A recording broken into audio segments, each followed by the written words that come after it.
While tracing the tangled family tree of bears, we uncovered something completely unexpected. An animal hiding in plain sight, disguised not by camouflage but by confusion. Over the course of more than 150 years, this curious creature has slipped through the cracks of taxonomy, wearing a series of borrowed names and baffling scientists across generations. We've tracked down every alias we could find, sifted through old records, folk tales and scientific mix-ups, and now we're exposing the red panda's full identity story, from its earliest mentions to where it officially stands in modern science. Local people have known about the red panda for centuries, very likely for thousands of years. So when a French scientist discovered it in 1825, what that really means is that it entered the Western scientific record, not that it was unknown to humanity. In the Himalayan regions, the red panda had long been part of everyday life, folklore, and traditional practices. In Nepal, it was known as Ponya or Punya, meaning bamboo eater or bamboo-footed, a name that eventually evolved into the word panda. This is the origin of the name both red and giant pandas share today. The red panda was actually the original panda. It was described decades before the giant panda, and the name was passed along not because of close evolutionary ties, but because both animals have bamboo-heavy diets. In Bhutan, Sikkim and Tibet, the red panda appeared in traditional stories and was sometimes hunted for its fur. In some local folklore, it was seen as a mysterious, glowing red forest creature that vanishes into the mist, sometimes referred to poetically as a fire fox. While not a full folk tale, this image symbolized balance in the forest, and spotting one was believed to be a sign that nature was in harmony and under protection. In some parts of central Bhutan, red pandas are believed to be the reincarnations of Buddhist monks who were peaceful, solitary, and lived in harmony with nature. Because of this, villagers in these areas treat red pandas with quiet reverence and avoid harming them. The red panda's calm nature and preference for the treetops fits the image of a meditative soul removed from the chaos of the world below. Among certain tribal communities in northeastern India and Nepal, red pandas are considered guardians of the forest or spirit animals.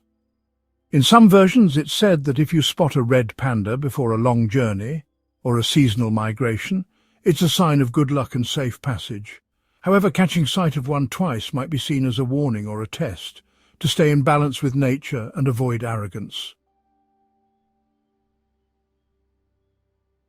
A charming children's tale from rural Nepal tells of a red panda who once wrapped its tail around a freezing traveller to keep them warm through the night.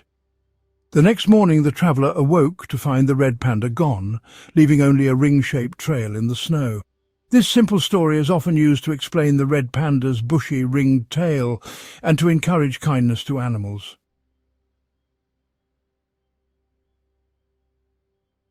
One of the earliest names recorded by Western scientists was Wa or Wa, a playful attempt to mimic the red panda's soft, high-pitched bleating.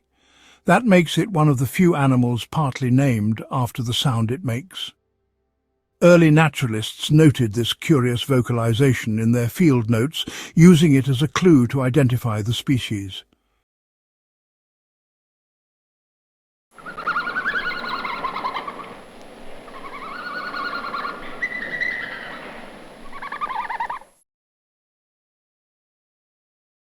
In older oral traditions from the Himalayan foothills, elders sometimes spoke of a small creature called the Wa that lived high in the misty treetops and cried like a baby. According to legend, the Wa could guide lost travellers back to safety, or if offended, lead them deeper into the forest. This story likely grew from the red panda's eerie calls and elusive ghost-like presence in the wild. Formal taxonomy, the system of naming and classifying species in Latin, was a European tradition that became prominent during the Enlightenment and Age of Exploration. It was during this period that naturalists began documenting the red panda in scientific literature, often replacing local names with new ones drawn from Greek and Latin roots. The red panda was first scientifically described in 1825 by French zoologist Frédéric Cuvier, brother of the renowned naturalist Georges Cuvier, also known as founding father of paleontology. At the time, European colonial powers like France, Britain and the Dutch had strong trade networks and growing influence across Asia. Cuvier likely received a red panda specimen from Nepal or northern India and gave it the scientific name Ailurus fulgens, meaning shining cat. This marked the red panda's formal entry into Western science, although it had been known to Asian communities long before. Cuvier placed it in its own genus, Ailurus, but wasn't quite sure where it fit in the larger animal family tree. Because of its ringed tail, semi-retractable claws, omnivorous teeth and the way it walks flat on its feet, a trait known as plantigrade locomotion, he tentatively placed it in the raccoon family Procyonidae. The name Ailurus fulgens combines the Greek word ailuros, meaning cat, with the Latin fulgens, meaning shining. It wasn't meant to suggest a real connection to cats, just to highlight the red panda's graceful, feline-like movements and colourful coat. One nickname that predates this scientific name is firefox, a traditional Chinese term referencing its flame-coloured fur and fox-like face. It likely came from local folk descriptions in southern China and was in use long before the internet popularised it through the Firefox browser. When the giant panda was first documented by Western scientists in 1869, it added to the confusion. The giant panda also had a bamboo-heavy diet and a false thumb, just like the red panda. Because of these similarities, many taxonomists began to place the red panda in the bear family, Ursidae. Some even classified it as a small bear species for a time. As scientists struggled to categorize the red panda, they created a variety of descriptive nicknames based on how it looked. Cat bear, red cat bear, and bear cat emerged in the late 1800s and early 1900s. These hybrid names tried to capture the red panda's odd mix of traits. It had the posture and agility of a cat, but also a bear-like build and flat-footed walk. The red simply referred to its vibrant fur colour. Though not official names, these became popular in early zoo signage, museum displays and field notes as naturalists tried to make sense of this puzzling creature. Likely coined by early travellers or storytellers, Firecat is a dramatic nickname inspired by the red panda's fiery red-orange coat. Though it never gained scientific traction, the name has popped up in folklore, children's books and exotic pet blogs, adding a bit of flair to the red panda's long list of aliases. The nicknames fox bear and tree fox emerged in the 19th and 20th centuries, mostly in travel journals and nature writing. Fox bear highlighted the animal's fox-like face and bear-like body, while tree fox described its tree-dwelling lifestyle. With their long, fluffy tails, agile climbing and pointed snouts, red pandas naturally inspired these comparisons. While these names weren't used in formal science, they reflect the many creative ways people tried to define this elusive creature before genetics clarified things. Between the 1950s and 1980s, scientific thinking shifted once again. Many zoologists returned to the idea that red pandas belonged in the raccoon family, pointing to similarities in skull shape, facial markings, ringed tails, and tree-climbing habits. Textbooks during this period often listed red pandas as raccoon relatives, and zoos grouped them that way too. The nickname Himalayan raccoon emerged from this era, referencing both the red panda's mountain habitat and its raccoon-like appearance. While this classification held for a while, it was eventually overturned by genetic research. Everything changed in the late 20th century. With the introduction of tools like mitochondrial and nuclear DNA sequencing, scientists could study evolutionary relationships more accurately than ever before. The results were clear. The red panda didn't neatly belong with either bears or raccoons. It was unique, genetically distinct enough to earn its very own family, Ailuridae.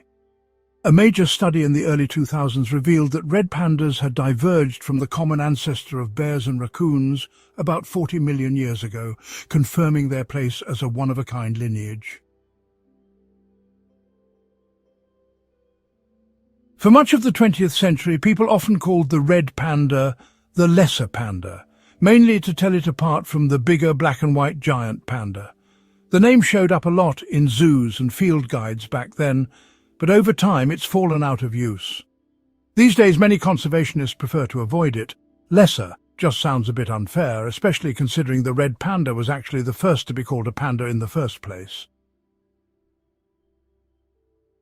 Small panda emerged as another way to contrast the red panda with the giant panda. While more neutral than lesser, it still reflects a time when red pandas were mostly defined in comparison to their larger cousin. Today this term is rarely used, with red panda being the preferred and more respectful name. Classifying them was difficult for several reasons. First, convergent evolution played a big role. Red pandas developed similar traits to raccoons and bears, not because of close relations, but because they adapted to similar environments. Second, they're rare and elusive, making them hard to study. Third, the fossil record for their lineage was sparse. And finally, before DNA analysis, taxonomy relied almost entirely on physical traits, an approach that often led scientists astray when unrelated species looked alike. Thanks to breakthroughs in genetics and molecular biology, we now have a much clearer understanding of the red panda's place on the evolutionary tree. Despite its bamboo diet, it belongs to the carnivora order and is more closely related to raccoons, skunks and weasels than to bears or giant pandas. These discoveries helped resolve more than a century of taxonomic confusion and confirmed that the red panda deserves a family all its own. There are now 2 recognized subspecies of them. Western red panda, Ailurus fulgens, typically found in the Himalayan region. They're smaller with lighter rust-colored fur and sharper facial markings.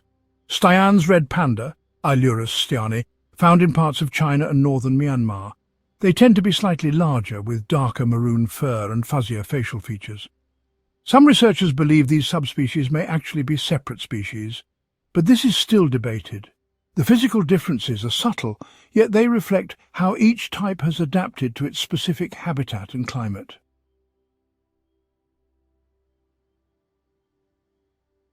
In the early 2000s, the red panda got an unexpected boost in global recognition, thanks to the launch of the Firefox web browser. There's a bit of mystery surrounding the logo's origin. Some say it was originally designed as a red panda, curled around a globe in a fiery orange arc. Others claim the logo was first meant to be a literal fox, and only later did the creators discover that Firefox is a nickname for the red panda in Chinese. Either way, the red panda became the unofficial mascot of the browser, and helped spark curiosity about this lesser-known animal around the world. Today, the common name red panda is used worldwide and refers to the animal's reddish-brown fur and ringed tail.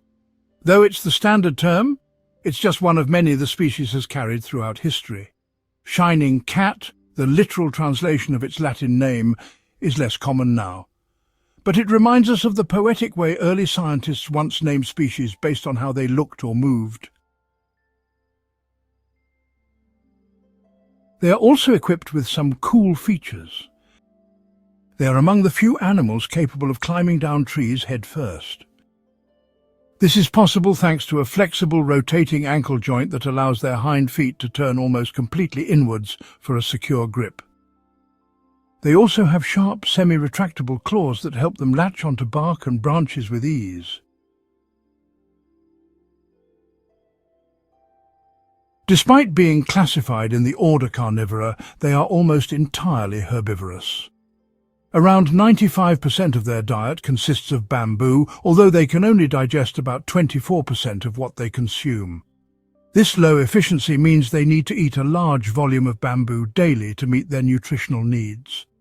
Their digestive system inherited from their meat-eating ancestors, isn't well adapted for breaking down plant fibre. One of their most recognizable features is the reddish-brown fur pattern on their face, including the faint tear tracks that run from their eyes to the corners of their mouth. These markings may help reduce glare from the sun, similar to the facial markings seen in cheetahs. The white fur on their face is also thought to be useful in low-light conditions, possibly helping cubs locate their mothers in dense foliage or darkness. To survive freezing temperatures, red pandas can enter a temporary state known as torpor. Unlike true hibernation, torpor is short-term and reversible, allowing the animal to conserve energy by significantly slowing its metabolism, lowering its body temperature and reducing its breathing rate. During these cold spells, they often curl up tightly and wrap their long, bushy tails around themselves for insulation, sometimes even using them as a pillow. Their feet are also specially adapted for cold environments. The soles are covered with thick fur, which insulates against icy surfaces and helps them maintain grip on wet or snowy branches. In fact, the fur is so dense that their paw prints often appear blurred or indistinct. In a study published in the Journal of Heredity in 2009, researchers found that red pandas have a functional sweet taste receptor that allows them to detect artificial sweeteners such as aspartame. This makes them the only known non-primate species capable of tasting aspartame, a trait previously thought to be exclusive to humans and Old World monkeys. While generally quiet, red pandas can sometimes be seen standing upright on their hind legs. This behavior is usually a defensive posture to make themselves appear larger to potential threats. Red pandas are listed as endangered by the IUCN, with fewer than 10,000 individuals left in the wild.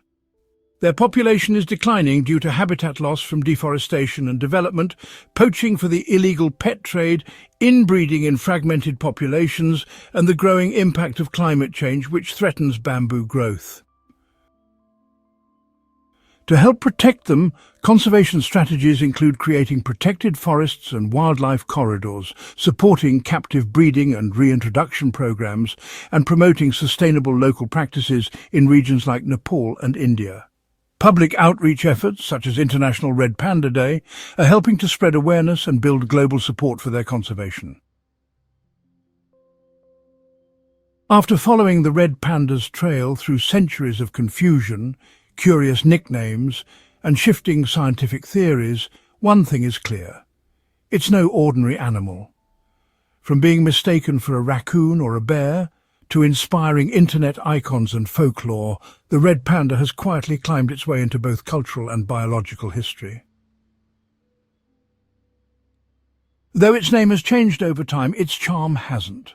And now, thanks to science and conservation, we finally understand where it fits in the tree of life and just how important it is to protect it. One creature, many names, and one incredible story, now no longer a mystery.